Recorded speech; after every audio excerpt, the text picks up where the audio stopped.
All right, I have 7 books to share with you today, and that's kind of funny because that's how thin they are. I am going through my children's books, reading through Newberry Winter and Newberry Honor books. So these are the ones that I'm going to be reviewing for you today in no particular order. It's literally based on size because that's how I do things. So the idea that I have is to read through all of the Newberry Honor and Winter books and basically read, review, and let you know my personal thoughts on them. I don't consider myself an expert in literature by any means. I just love to read. These are the kinds of things that I'm looking for for my children, and I kind of weigh it based on personal opinion, based on personal beliefs, and what I think is going to be good for my kids or not. And speaking of kids, I am the mom of 5 kids, homeschooled, and I am homeschooling now. And so sometimes I'm looking all over the place because I'll hear something and I check on the kids. It's a nervous habit. I just do it. Sorry. All right, so the first book we're going to share, and I'm filming on my phone, which means it's in reverse. Call It Courage by Armstrong Sperry. Copyright 1940. And it is about the Polynesian culture in the Pacific. Now, the idea is it opens up that before the missionaries came and before all these other things came, these people had beliefs. And their beliefs was the Moana is the sea god of anger, evil, sea god. And then Maui is the good god, which I think is like the god of earth. And then Moana is the god of the sea. I might be mistaken about Maui. Anyway, and it tells the story of a young chief's son who, as an infant of 3 years old, I guess not an infant, as a toddler of 3 years old, he and his mom were caught in a hurricane, and she survived holding onto a pole, keeping him alive until they were washed up on the shore the next day, and basically gave the last of her energy and breath to feed him before she died. And so he has this fear of the ocean. He lives on basically this tribe, family, people who basically live by the sea. The sea is where they get their food, and he is terrified of it. Courage is like the main quality that these people, basically, if you have no courage, you are nothing. And he is terrified of the sea. And he's always thinking Moana's going to come back and get him. His people are going to go make a huge hunt, fish. They're going to fish to kind of provide the people for the year. And basically he overhears his friend, who's not really a friend, I don't know how to describe him, one that doesn't taunt him as much, basically say, yeah, everybody but he's going to go because he's like a coward. And so with that, this 15-year-old boy decides to take his little dog and the albatross bird. He takes those two, goes out to sea to kind of prove himself, gets washed up on an island after a sea storm, and basically it's kind of like Island of the Blue Dolphins kind of coming back, and you kind of see him basically survive and build himself up and his courage to go back to his people after his boat has been smashed. In this island, he finds out that, or on this island, he finds out that it's part of the bad people. I can't remember their name, to be honest, but they basically they eat people. They're called the man eaters. That's all I can remember. They're the man eaters, and they sacrifice the bones to the gods, and it's that kind of ritual. I don't remember any language in here at all, but there is a lot of culture, God worshiping other than the Christian God, so I could see that being a problem for some. And again, this takes place as the boy is 15 years old. My son is going to be 11.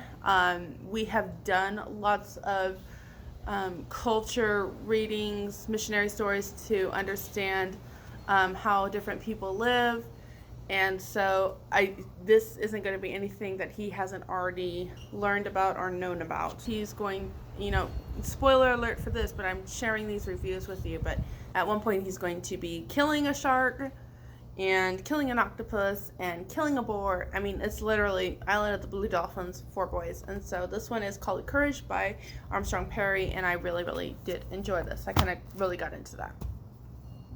The next one is The Egypt Game by Zilpha Keatley Snyder. This one won the Newberry Honor in 1967. And the idea behind this book is that there's this girl April, who gets dropped off at her grandmother's house. Yes, her grandmother's house. She's called Caroline. Her mom refuses to call her mom, so she doesn't call her grandma. It's Caroline. She gets dropped off while her mom goes back to Hollywood.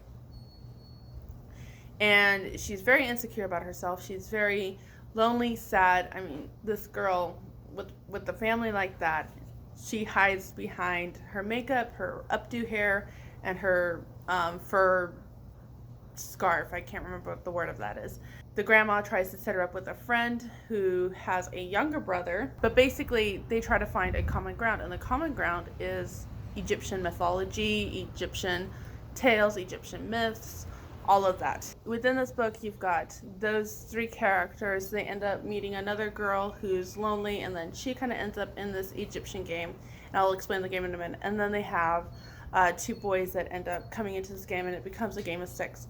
So within this book, you are going to have a murder mystery. It's not the main theme of the book, but it is there.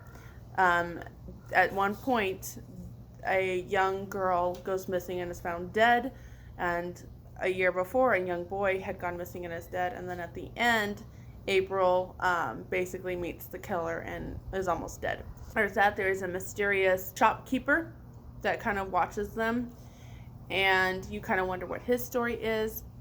So there's that within this book.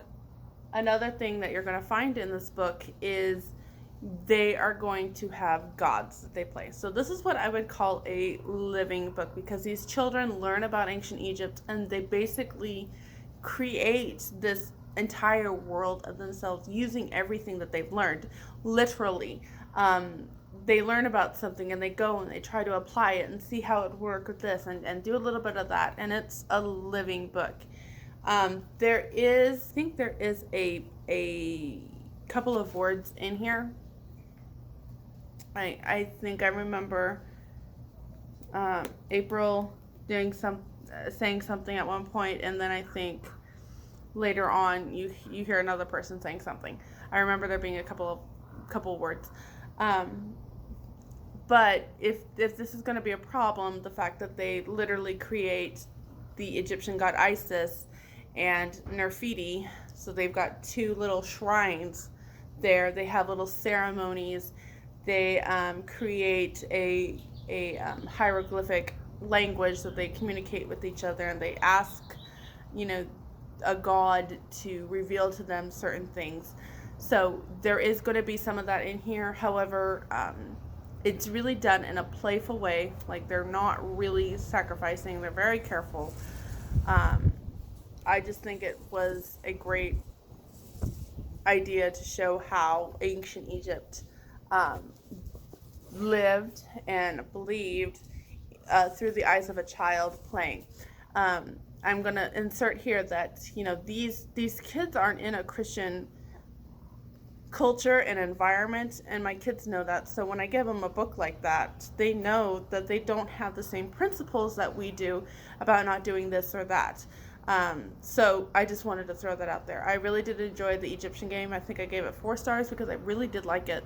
On My Honor by Marion Dane Bauer. I hated this book.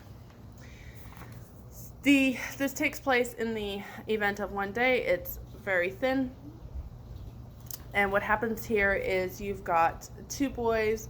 You've got kind of like the bad boy and the good boy. I don't really want to use it at that one, just kind of likes to bend the rules a lot. And one that is kind of more of a follower. And it opens up with the Joel and Tony. Okay, Joel is the good boy. Tony is the bending the rules kind of kid. Tony basically wants to go to these bluffs that he knows his parents, no parents are going to let them go up there, and he kind of wants to scale down it. And Joel is kind of like, no, maybe I can make my dad say no kind of thing. And so he asks because they can go bike riding and they're going to go this trail, and no, on my honor, I won't do anything else kind of thing. And what happens is they get to a bridge where there's this dangerous river below.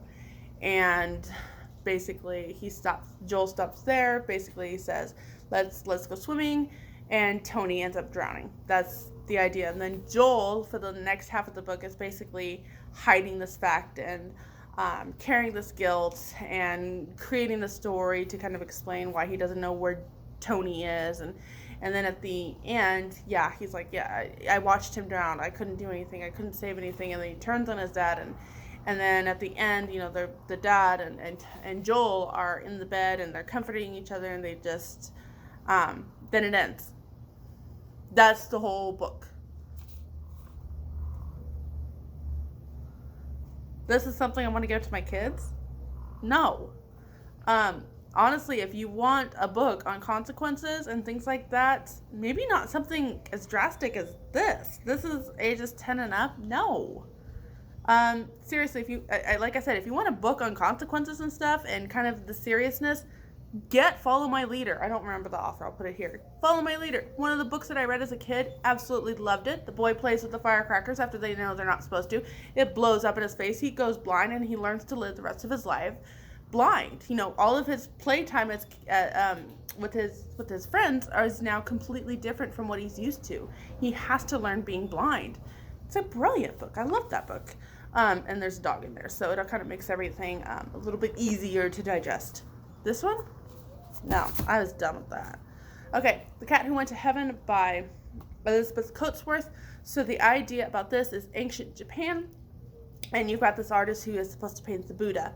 The housekeeper brings in this cat, Good Fortune, and through this little simple book, Good Fortune, the housekeeper, and the artist kind of tell a tale around the cat and Buddha. The artist reflects a lot about who Buddha was and reincarnated as, and all these different tales, and he paints this painting based on those. And then Buddha has basically said that cats are unfavored. There's nothing about them. And this cat, wants to be in the story. You can tell that he has a deep feeling and wants the artist to paint him. He's painted everybody else. Why isn't he putting the cat in? And this housekeeper kind of has her reflections on this. And then at the end, he does put the cat in, but it kind of costs him the painting. And then they wake up in the middle of the night to find that the Buddha is kind of like petting this painting. And the painting has the Buddha painting the cat. So it's completely different than what was given to the high priest or whatever they're called. Basically, the Buddha kind of reincarnated back and accepted cats into the culture. So again, I think this book is mainly to tell a lot about the tales of Buddha. It's not so much about the artist. That's all we know of his name, or Good Fortune, or the housekeeper. Those are all that we know of their names. I think it was more to tell about the Buddha. And so because of that, because ancient Japan, China, and everything has Buddha, which I think is Hinduism. I think that's Buddha is with Hinduism. I think. Anyway, I would use that as a way to tell the different Buddha stories. But again, from a Christian perspective, that's what this book is about. Okay, another book I absolutely hated, Missing May by Cynthia Rylant. In this book, you've got Aunt May, who died. They had adopted this young girl, Summer, and they have Uncle Ob. And basically they're trying to grieve and get over Aunt and all this type of stuff. And then you've got this boy that comes in, Cletus, and it's basically how he tries to get them to find peace. So the way that they do that is Uncle Ob believes that he feels Aunt May's presence, her spirit, still among them. and he doesn't know what she wants, and he's trying to figure it out. And so they end up going on a journey to find the Reverend Miriam somebody or another who can communicate with spirits of the other world and put her to rest. And the Reverend Miriam is dead, but here's this, and we're going to that. And then we have a breakdown. And what? Huh? I didn't think it was that great. I didn't like it. I didn't see the point. If you want a book, kind of understanding death and grieving and all that type of stuff, dude, read Deborah Wiles' Every Heart Sings. My daughter is finishing that up right now. And seriously, read that one over that. I don't understand how that won a Newberry medal. And it was a Newberry medal in 1992. By the way, my copy is a signed copy from the thing. I think I picked this up at a library sale. That one's going. I'm not keeping that. I was disappointed. Okay, the next one I have to share with you is Light at Turn Rock. This is a Newbery honor, and it's, I guess I should say the Light at Turn Rock by Julia Sawyer, Sauer, whatever that is. Okay, phone interruption. Okay, so this one kind of takes the place during Christmas time. So I think it's aunts, yes. Okay, so this boy and his aunt, there's a theme here. The boy and the aunt basically agreed to take care of this lighthouse while the lighthouse keeper, spends some time with his family. He wants his leave, and he'll be back in time for Christmas or December 15th so that they can be home for Christmas so the boy can do his little Christmas pageant with the school. He promises, yes, he'll be there. Well, December 15th passed, 16th, 17th, 18th, 19th. All the way to the 23rd, and the boy is stewing mad. Like, he's like, he didn't come, he's promised, and now he's not here, he's holding up his promises. And the aunt basically says, I've never had, I've always cleaned my home for the Christ child to come through for Christmas, and I'm not gonna have 1 year where I'm not doing this. And so basically she starts cleaning the house, and then they find this trunk with a letter for them on top, so the boy knows that it's not a coincidence, like there wasn't something bad that happened, that truly he had planned this all along. And the flies are coming out.